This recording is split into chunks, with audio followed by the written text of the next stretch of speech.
শুধু মানুষ নয়, বাঘেরাও যে তুষারপাত হলে উপভোগ করে তা এই দৃশ্য দেখে বোঝাই যায়। চীনের উত্তরাঞ্চলের শেনইয়াং শহরের লিয়াওনিং প্রদেশে ব্যাপক তুষারপাত হয়েছে।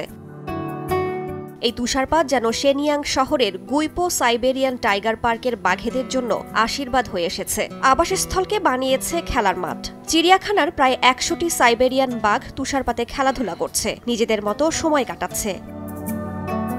রোদে বসে বাঘগুলোকে সূর্য স্নান করতেও দেখা যায়। বাঘেদের আনন্দকে দ্বিগুণ করতে তাদের খাবার ও শোবার জায়গার দিকে বাড়তি নজর দিচ্ছে চিড়িয়াখানা কর্তৃপক্ষ। তুষারপাতের কারণে তাপমাত্রা কমায় বেড়েছে শীত, এতে যেন তারা অসুস্থ না হয়ে পড়ে সেদিকটাও খেয়াল রাখতে হচ্ছে।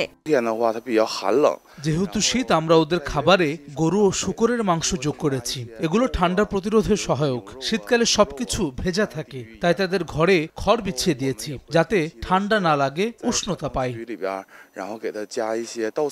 লিয়াওনিং প্রদেশের এই পার্কটি সাইবেরিয়ান বাঘেদের জন্য সবচেয়ে বড় প্রজনন ও কৃত্রিম প্রজননের ঘাঁটি হিসেবে পরিচিত।